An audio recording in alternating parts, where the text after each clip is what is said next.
Well, Regulation E of the Electronic Funds Transfer Act requires ATM operators to provide two separate fee notices to consumers who are going to take money out of an ATM. You're likely aware of one on the screen that says you will be charged $2 for the use of this terminal.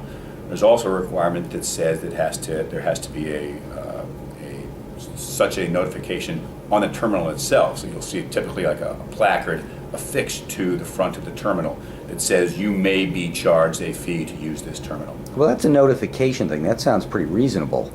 It is pretty reasonable on the face of it. However, what's happening is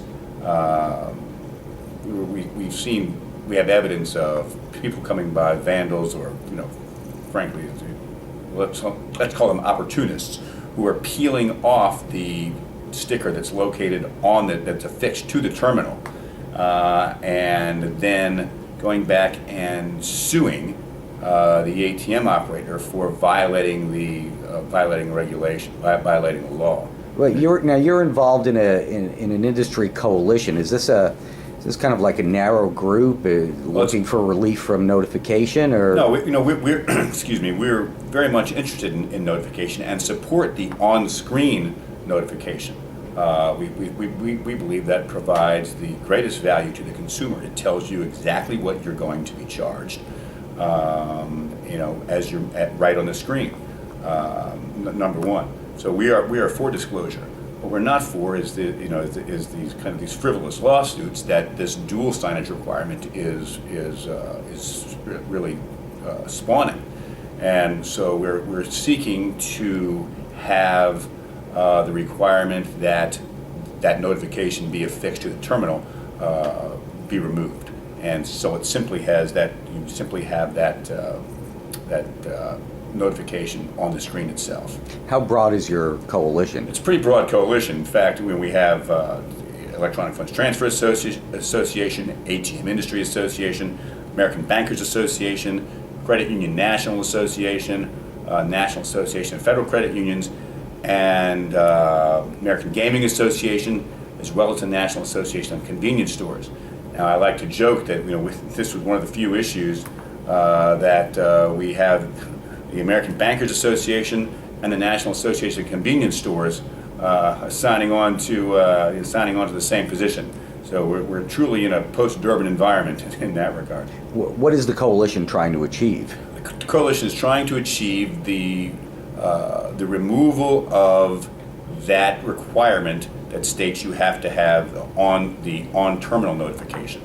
Now, it's very simple. Now, correct me if I'm wrong, but if that's in the act, wouldn't that take a subsequent act of Congress or an amendment to the Electronic Funds Transfer Act to get that relief? That's a very good question, and it's up for debate right now. There are some who believe that the Consumer Financial Protection Bureau has the power to do that within their charter, has the power to change that without going to Congress. That's being discussed within, from what I understand, it's being discussed within the CFPB among their attorneys and that kind of thing, whether they do in fact have that power.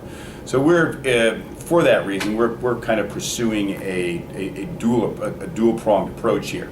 We've talked about this matter with the CFPB, number one, and number two, we are pursuing legislative relief as well through Congress. What do you think the prospects are? How would you handicap them? Well, I think ultimately I think we'll prevail, because I think this ties nicely into the Obama administration says they want to do away with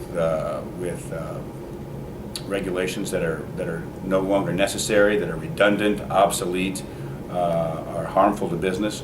And we think that fits right into this. We think this issue fits right into that category. That said, the chances of getting anything done in this Congress, in an election year in mid-April, is rather daunting, I think. Kurt Helwig, thank you.